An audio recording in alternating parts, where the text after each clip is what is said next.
escucha bien por ahí? Bueno, como he dicho, buenas tardes o buenas noches. Me llamo Naomi de Chazarra, soy geólogo y como conocemos en el cartel voy a hablaros de qué es el fracking. Lo diré un poco más adelante porque si os lo desvelo ya luego no va a tener gracia que lo cuente.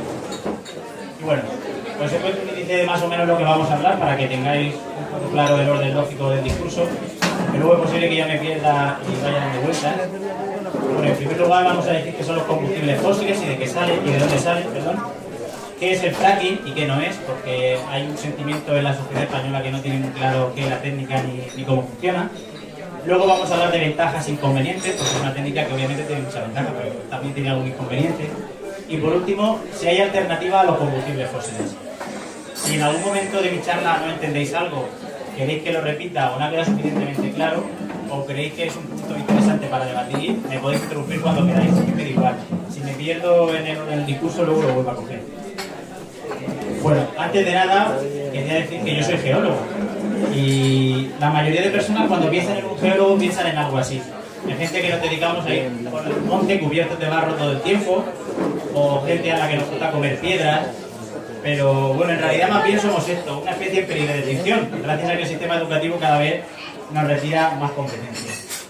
Pero bueno, la profesión del geólogo es muy importante. Yo voy a contar el porqué antes de empezar la charla porque creo que es una cosa que merece la pena. Bueno, los geólogos somos los que extraemos los recursos naturales de la Tierra, principalmente, sobre todo la minería, para que vosotros podáis disfrutar de vuestros smartphones. Es decir, si no hubiesen geólogos y no hubiese minería, no se podrían extraer los metales raros que se usan en el diseño de los chips.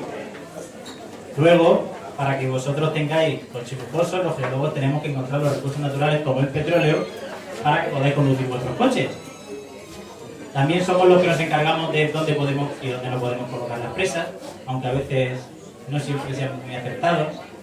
Nos encargamos de intentar eliminar en la manera de lo posible, de mitigar y de intentar comunicar los riesgos naturales. Por ejemplo, aquí tenemos el ejemplo de un volcán. También decimos dónde se puede y no se puede construir cuando estamos cerca de un río. Seguramente habréis visto que hace poco hemos tenido unas inundaciones en la zona de Zaragoza y no nos han hecho ni puto caso a los geólogos. Y bueno, también nos encargamos de buscar preguntas sobre el origen de nuestro planeta, por qué se formó nuestro planeta, el sistema solar, etc. En fin, que los geólogos hacemos muchísimas cosas. Y bueno, después de esta breve introducción, pues vamos a hablar de qué son los combustibles fósiles. Bien, aquí he puesto una frase de Paulo Coelho que dice que los combustibles fósiles son los formados por la descomposición en condiciones anaerobias de organismos muertos. Esto no lo dijo Paulo Coelho, pero seguramente que si lo hubiese dicho, la mayoría de vosotros sabría la definición porque estarían todos los muros de Facebook colgando. Y bueno, voy a explicar lo que es la frase era solamente un poco de broma. Bueno, en algún momento en la historia de la Tierra, hace 300 millones de años, había muchísimos bosques en la Tierra, unos bosques muy poblados, como con ciénagas, algo parecido a lo que son las tierras bajas del estado de Florida, un ambiente muy similar. Pero claro, los árboles iban muriendo, las zonas se iban inundando, y al final toda esta vegetación iba cada vez siendo cubierta por la propia vegetación y además por sedimentos que iban aportando o bien las inundaciones o bien otros eventos geológicos. Al final, con el tiempo, toda esta vegetación iba perdiendo los compuestos volátiles, por ejemplo, el agua y los gases, y cada vez iba enriqueciéndose más en carbono, que es el componente principal del carbón que usamos para quemar nosotros. Luego, aquí pongo una foto un poco rara, estos son organismos marinos, y estos son los verdaderos representantes de quién construye y quién forma el petróleo.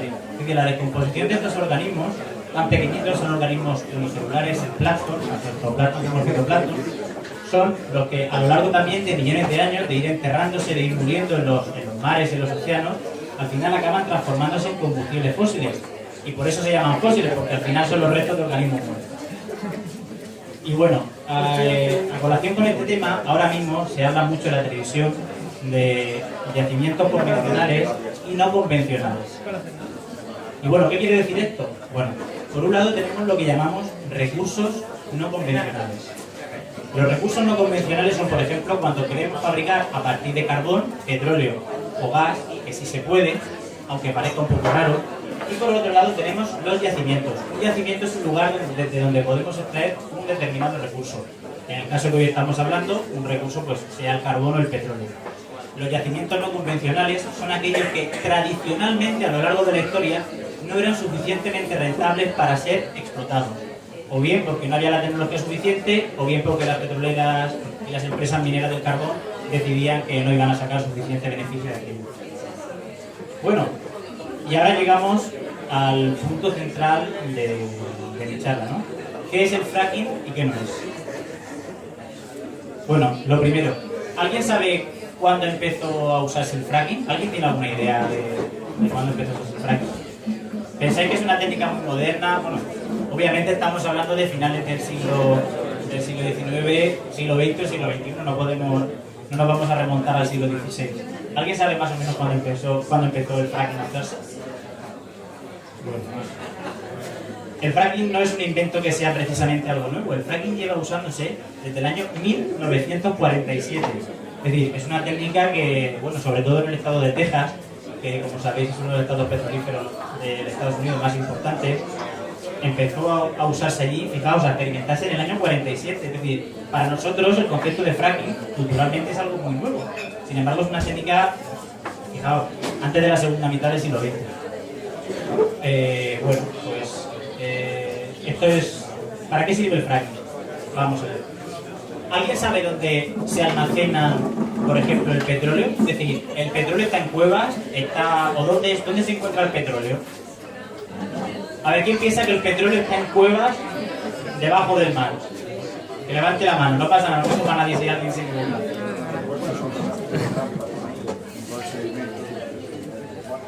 Sí, está en trampa, exactamente. Pero, porque, vamos a ver, cuando uno se mete en la carrera de geología, y creo que esto le pasa a la mayoría de gente, y si lo preguntas en un primero de geología, la gente piensa que cosas como el petróleo o el agua, cuando están debajo del subsuelo, en realidad están en cuevas, pero no. El petróleo y el agua está dentro de los poros de la roca. Y esto nos lleva a una propiedad muy importante por la que se usa el fracking, que es la permeabilidad. La permeabilidad es la capacidad de un material geológico de dejar pasar un fluido. ¿Qué ocurre? Que hay, por ejemplo, rocas que no tienen ningún poro, o tienen muy pocos poros, pero no están comunicados entre sí, no son permeables. Hay rocas que tienen algunos poros y que pueden tener, por ejemplo, dentro sustancias como pueden ser hidrocarburos interesantes para la explotación, pero no están conectados entre sí, son poco permeables o están muy poco conectados. Y luego hay pues rocas que tienen muchos poros y además están muy conectados entre sí, que son rocas muy permeables. Esto digamos que sería... perdón, voy para atrás. Digamos que esto sería el almacén tradicional de los hidrocarburos. Rocas donde era muy fácil, rocas que eran muy permeables y permitían rápidamente el paso de las sustancias. Para que os hagáis una idea de la permeabilidad de las rocas, aquí arriba he puesto un ejemplo de lo que tarda en pasar 1 litro de agua, pues por grava. La grava ¿sabéis lo que es la grava, no? Pues si nosotros le echáramos en un tubo lleno de grava 1 litro de agua, de una altura de 1 metro, como podéis comprobar, tardaría en pasar solamente 2 minutos. Si en vez de grava fuese arena lo que tuviese relleno del tubo, tardaría en pasar 2 horas. Vamos perdiendo permeabilidad, ¿no? Es decir, le cuesta más al agua pasar. Si fuese el limo, que es un material bastante más fino que la arena, tardaría 200 días en pasar 1 litro de agua desde que lo llenamos hasta abajo. Pero si es arcilla, para que os hagáis, ya esto es para rematar, tardaría 200 años en pasar. Y esto, bueno, pues nos lleva al siguiente punto, que es para qué sirve la fractura hidráulica. La fractura hidráulica lo que intenta es que las rocas que por sí no tienen poros o no tienen poros conectados, los tengan a base de romperlas. Este es el concepto de fracturación hidráulica. La fracturación hidráulica es inyectar a través de los pozos que se usan para extraer el petróleo, lo que trata de inyectar agua a altas presiones con distintos compuestos, puede ser incluso arena, para que tenga más presión y sea capaz de fracturar la roca, incluyendo también algún disolvente, etcétera.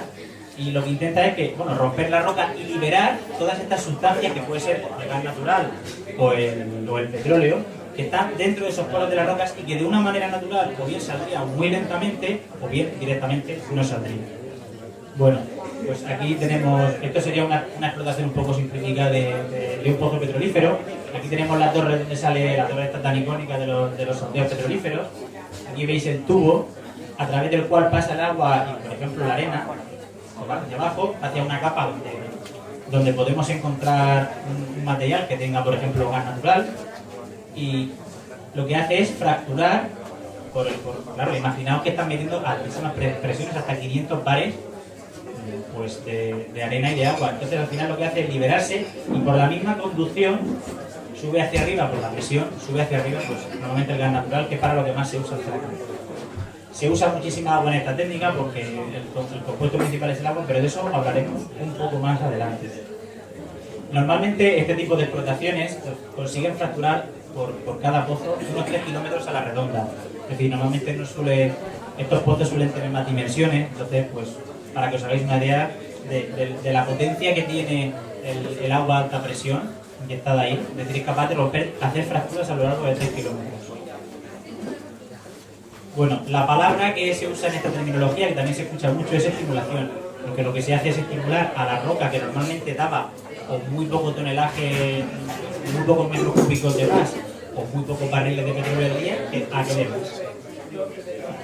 Y bueno, para este gráfico que os he traído es para que veáis que cada vez más los recursos no convencionales, es decir, estos que salen a partir del fracking, van teniendo cada vez más importancia. De hecho, fijaos, en la línea esta verde de aquí, esto es en Estados Unidos, ¿vale?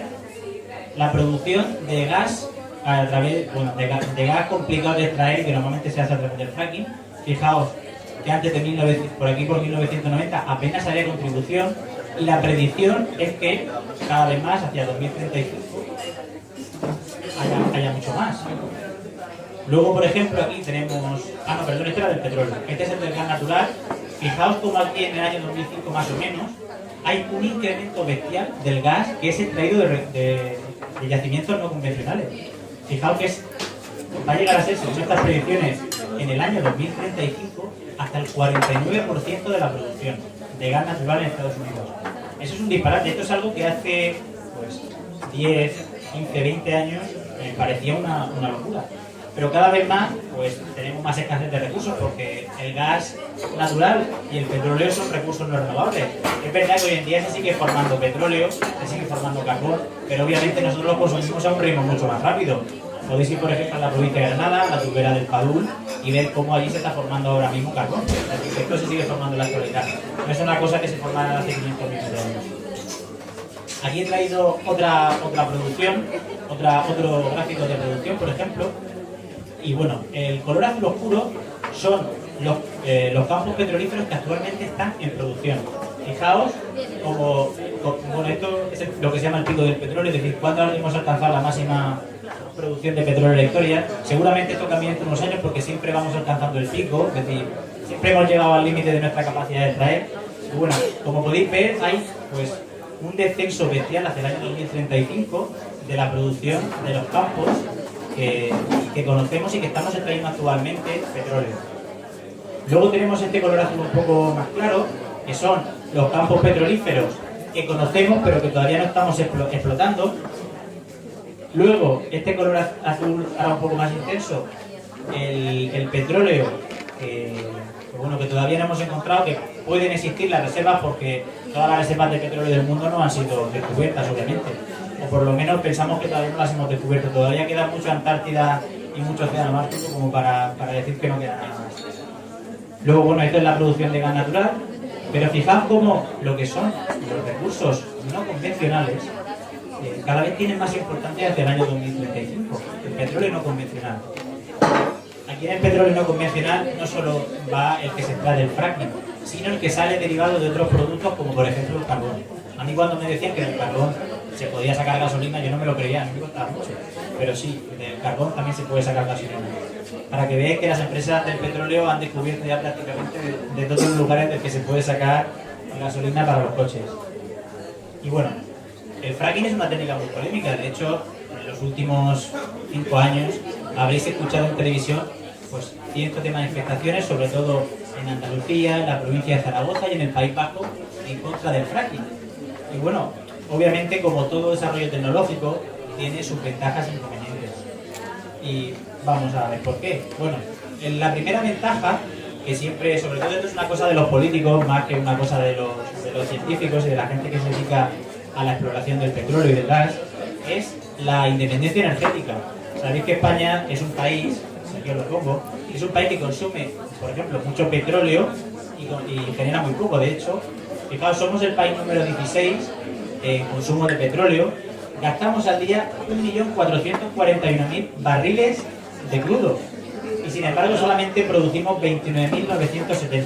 Es decir, estamos en el número 16 en producción, pero en el 69, perdón, en el número 16 de consumo, pero en el 69 de producción. Para que veáis la gran dependencia que tenemos de otros países, que puede ser Arabia Saudí, puede ser Estados Unidos, Venezuela, que pueden incrementar el precio, todo lo que quieran, porque nosotros vamos a tener que seguir generando electricidad y llevando coches. Bueno, de hecho, he hecho un cálculo, estos son 91 piscinas olímpicas, para que os hagáis una idea. Como aquí en España nos gustan mucho las medidas en estadios de fútbol, etcétera, yo como no se podía medir en estadios de fútbol, he decidido que, para que veáis la barbaridad de petróleo que usamos al día, que no solamente es para los coches y para la energía, también lo usamos para asfaltar las calles, ahí va incluido todo el consumo de petróleo. Bueno, para que os hagáis otra idea, fijaos si en España consumimos un volumen razonable de petróleo. Este barco solamente, que mide 380 metros de largo, es capaz de llevar 2 veces el consumo de España en un día. Solamente ese barco. O sea, más de 3 millones de barriles. Es una exageración. Y bueno, ahora mismo sabéis que estamos soportando una crisis muy importante. Estamos en una crisis económica, tenemos no sé cuántos millones de parados más ya, si 5 o 6 millones de parados. Y uno de los argumentos que más se usan hoy en día para aplicar la técnica en España es el tema de los puestos de trabajo. Pues el otro día he hecho un vistazo a un informe de la Organización Mundial de la Energía y dicen que el fracking y el petróleo en España podrían suponer hasta 250.000 puestos de trabajo.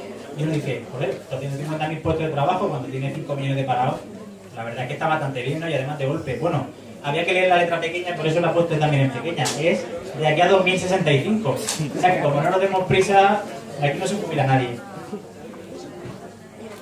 Bueno, y por supuesto creo que es casi la parte más importante, ¿no? Lo que contaba al principio con la independencia energética.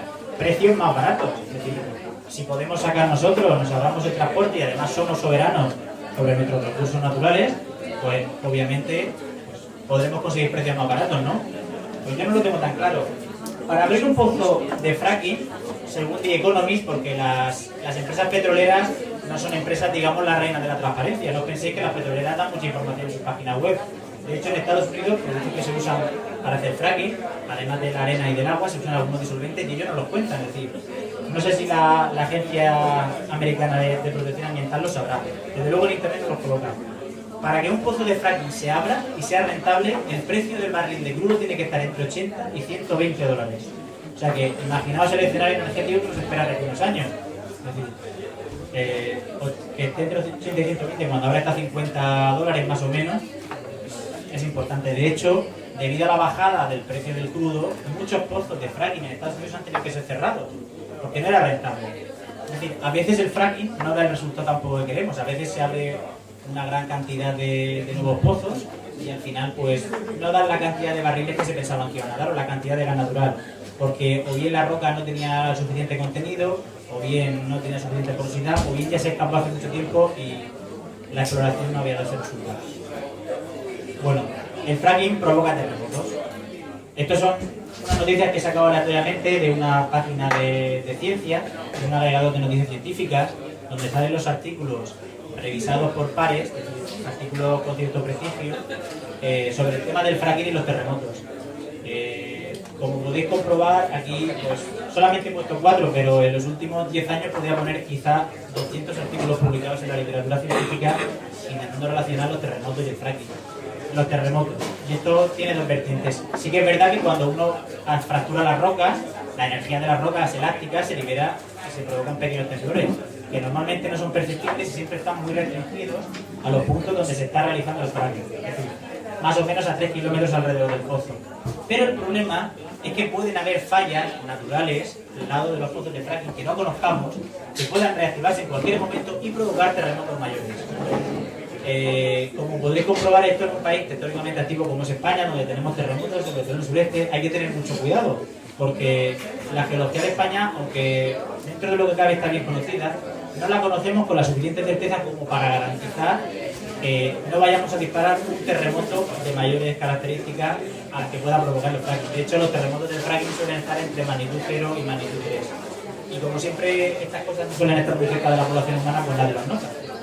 Pero bueno, no sé si habréis escuchado que hace 3 semanas hubo un terremoto en Albacete, en Osa de Montiel, y el pueblo jienense de Torreperojil. Y bueno, no sé si tengo aquí el mapa. Sí, aquí está. Bueno, pues el terremoto de Osa de Montiel se dio en una zona que tiene concesiones para hacer fracking. Entonces, enseguida el mundo del ecologismo y el mundo del antifracking se puso enseguida con las garras intentar raspar porque pensaba que este terremoto le iba a provocar fracking. Sí que es verdad que las concesiones que tenemos aquí son concesiones para fracking, pero no había ningún pozo ni ninguna exploración.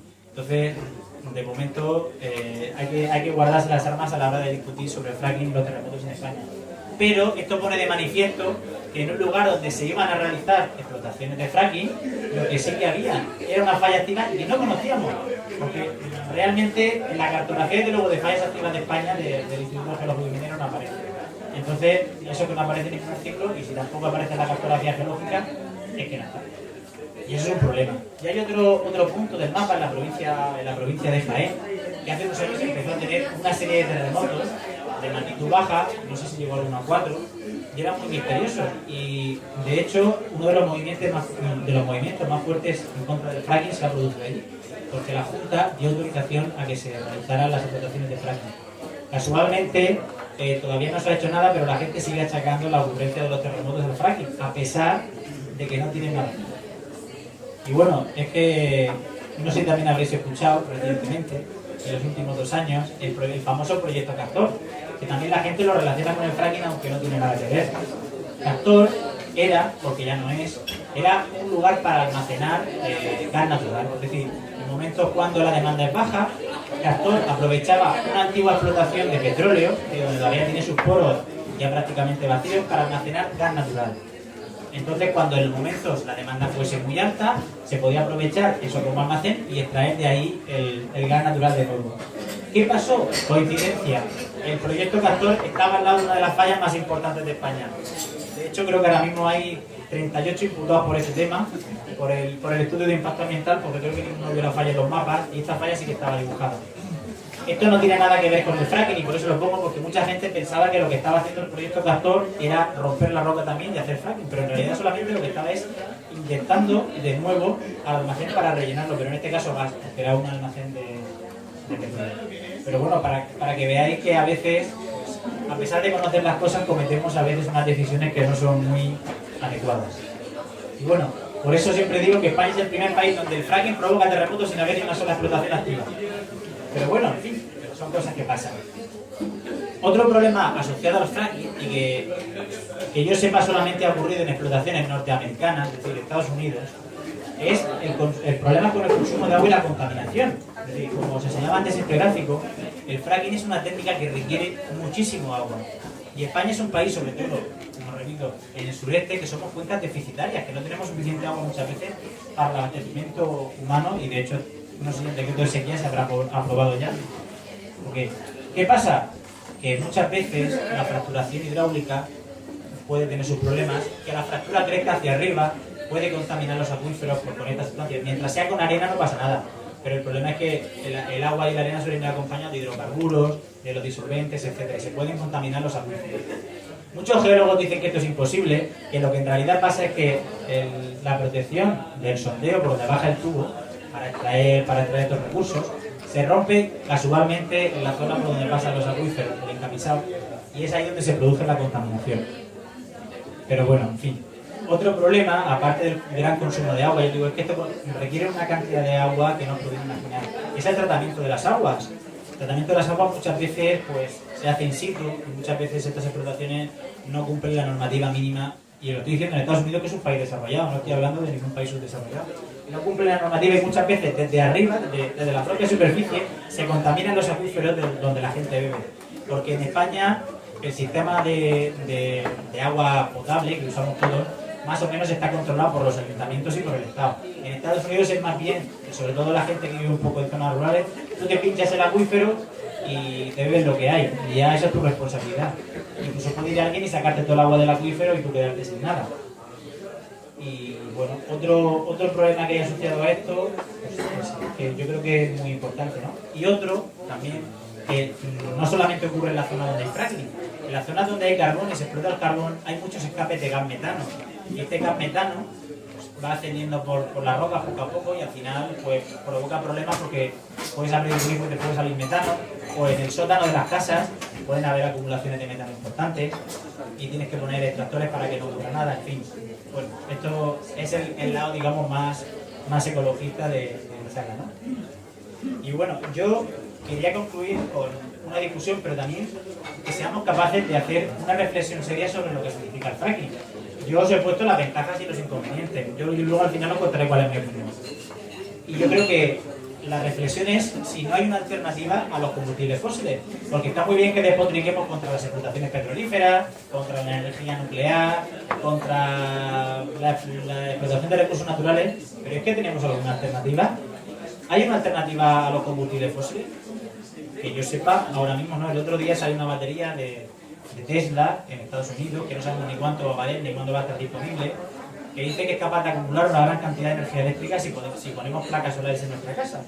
Pero eso todavía es ciencia ficción, porque que yo sepa, los coches, hay muy pocos coches eléctricos ahora mismo. Y eso es un problema muy importante. Por lo tanto, una solución inmediata al problema de los combustibles fósiles no la hay. Yo por lo menos no la tengo muy clara. Solo en España, para que os hagáis una idea, hay casi 31 millones de vehículos que funcionan con gasolina. Es decir, es una barbaridad el número. Imaginaos, todos estos coches hay que echarle gasolina para que funcionen.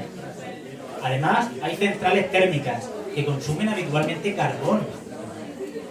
Hay centrales de gas que consumen gas natural. Y hay centrales diésel. No siempre las centrales diésel son más restringidas, pero hay centrales que usan diésel para generar electricidad. Es decir, nos seguimos basando una parte de la energía en los combustibles fósiles, en la energía eléctrica que todos los días consumimos. Aquí he hecho un gráfico con el mix eléctrico, bueno, tenía un problema que no sé por qué me sale mal. Hoy en día, en el año 2015, perdón, las energías renovables en España eran un 39%, el 20% nuclear, pero luego el resto prácticamente son energías no renovables. Cambiar esto cuesta muchísimo y cuesta muchísima inversión por parte de los estados. Pero claro, seguimos en lo mismo. El petróleo no podemos cambiarlo de la noche a la mañana. Nuestra dependencia del petróleo es tan grande que es casi como la dependencia que tenemos de respirar de la atmósfera. Es decir, imaginaos que de aquí a mañana nos cortaran el suministro de petróleo. Nos comíamos los unos a los otros. Porque, por ejemplo, autobuses que usen hidrógeno, como hay algunos en Andalucía que tengan pues, combustible más natural, propano, que también hay autobuses de propano, hay muy poco y cada vez menos. Porque requieren una inversión muy grande y muchas veces las empresas concesionarias de los transportes pues, prefieren no arriesgarse. Un 40% de la generación, lo que comentaba, son los combustibles fósiles. Yo creo que es una cifra que nos deberíamos de plantear, sobre todo en España, que tenemos recursos renovables suficientes, tenemos sol prácticamente todo el año, por eso viene tanta gente de turismo a España. Y es otro punto de lo que habría que dejar claro. Si nosotros pasáramos nuestro modelo energético en la atracción de recursos naturales, como son los combustibles fósiles, a lo mejor nuestro país no sería tan apetecible para los turistas. Y bueno, la realidad es que los combustibles fósiles se agotarán en algún momento. Yo no sé si va a ser dentro de 20, dentro de 50 o dentro de 100 años. Lo que está claro es que cada vez los precios van a ser más caros. Porque habéis visto que arbitrariamente, de repente un día, los precios bajan a 50 euros, pero que arbitrariamente los precios pueden volverse 50 euros más caros. Es decir, el precio del petróleo no es una cosa que esté controlada solamente por la reserva del petróleo. El precio del petróleo es un precio totalmente especulativo. Es decir, hay gente que tiene grandes reservas de petróleo, sobre todo Arabia Saudí, que puede poner el petróleo que quiera. Y nosotros vamos a tener que pagar el precio que ellos quieran. Y eso también es un problema. Tenemos que plantearnos cuál queremos que sea nuestra dependencia energética de segundos y de terceros países. Y bueno, esto nos lleva al último punto de mi charla, que es el punto quizá de la reflexión, ¿no? Que es el calentamiento global. Nosotros, y la sociedad siempre confunde calentamiento global y cambio climático. El cambio climático siempre ha habido en la historia de la Tierra, es decir, el clima de la Tierra no siempre ha sido el mismo. La Tierra ha llegado a estar totalmente congelada hace casi 700 millones de años y también se ha quedado sin casquetes polares en otras épocas de la historia de la Tierra. Pero a partir del siglo XVI o a partir del siglo XVII, el ser humano comenzó a usar recursos naturales, a talar bosques que consumían el dióxido de carbono de la atmósfera, empezamos a emitir gases de efecto invernadero de la atmósfera, y esto sobre todo se incrementó en el siglo XX, obviamente, ¿no? Y claro, nosotros, es decir, el impacto del ser humano es tan grande en la naturaleza que hemos conseguido alterar el clima.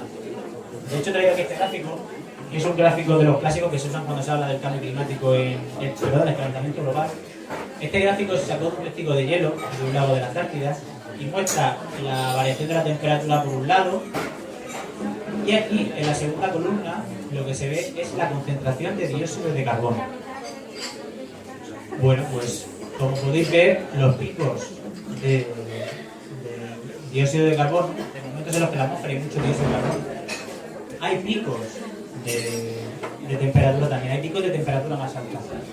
Y bueno, esto nos tiene que llevar a hacer la siguiente reflexión. Los combustibles fósiles acaban liberando dióxido de carbono a la atmósfera, es decir, cada vez que enchufamos el coche, cada vez que quemamos leña, cada vez que usamos carbón, cada vez que la central térmica de carbón se pone en marcha para hacer energía eléctrica, estamos emitiendo gases de efecto invernadero a la atmósfera. Entonces, estamos llegando a un punto en el que la concentración, como se llama así, va a ser la más alta de toda la historia. De hecho, esta gráfica solamente llega hasta el año cero, hasta las 300 partes por millón de dióxido de carbono. Estamos ya en las 400 partes por millón. Es decir, el pico de temperatura en cualquier momento puede cambiar y dispararse hacia arriba. Porque sí que es verdad que ahora mismo no estamos notando ya el calentamiento global, porque el mar es capaz de absorber un 50% prácticamente del carbono que emitimos. Pero si seguimos talando el Amazonas, por un lado, que es el pulmón no solamente es el pulmón del planeta, el Amazonas lo que hace es capturar el carbono de la atmósfera, es decir, y reducir el porcentaje de dióxido de carbono de la atmósfera. Y si además conseguimos que el mar ya no absorba más dióxido de carbono, pues la situación en el futuro va a ser muy complicada. Y bueno, este era el último punto de la charla y aquí os digo dónde podéis encontrarme. Si os apetece saber un poco más sobre estos temas, yo siempre tengo un blog que se llama Un Geólogo en Apuro, que es www.ungeologoenapuro.es, y en Twitter soy en Chazarra. También podéis encontrarme en la plataforma de divulgación científica de Naucas y en Hablando de Ciencia. Y por supuesto, vengo a promocionar una web nueva de divulgación científica que es principia.io. Es una web de divulgación científica para todos, para padres, para madres, para niños, para gente con estudios científicos, para gente sin estudios científicos. Es muy agradable de leer, es muy diferente. Son siempre artículos cortos, muy sencillitos, todos con grandes ilustraciones de muy buenos dibujantes. Y os la recomiendo porque en divulgación es una de las cosas más nuevas que se está haciendo en España y además escribo yo y es de los pocos sitios donde se habla de teología. Sí. Y bueno, ahora creo que es el momento de que me hagáis las preguntas y establezcamos un debate si os apetece discutir sobre el tema.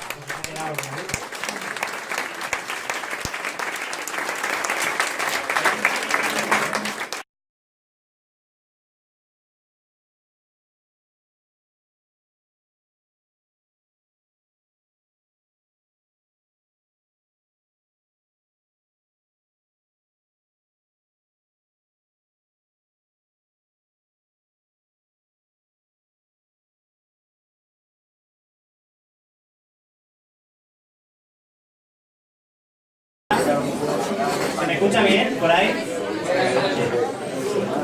Bueno, como he dicho, buenas tardes o buenas noches.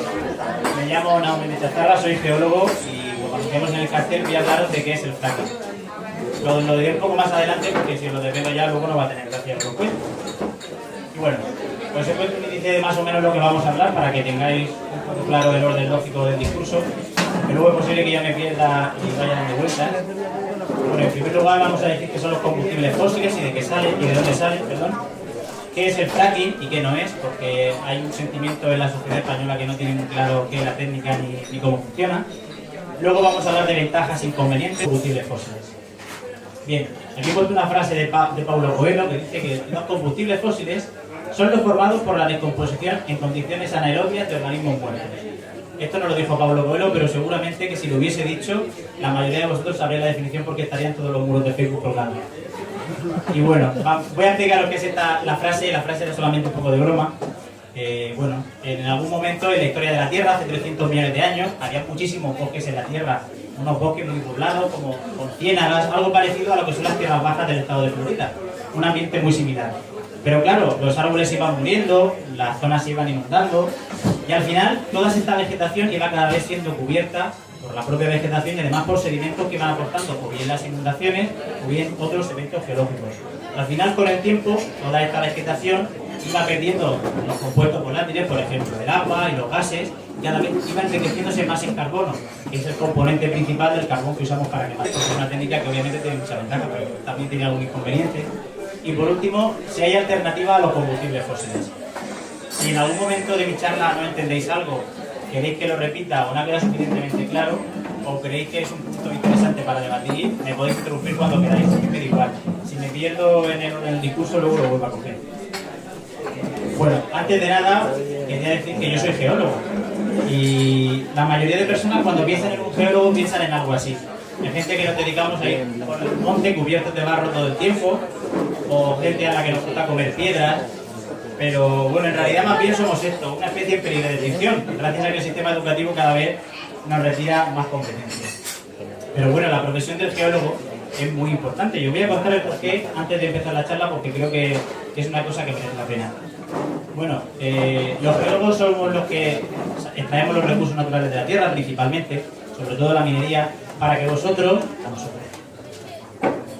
Luego, aquí pongo una foto un poco rara, estos son organismos marinos, y estos son los verdaderos representantes de quién construye y quién forma el petróleo.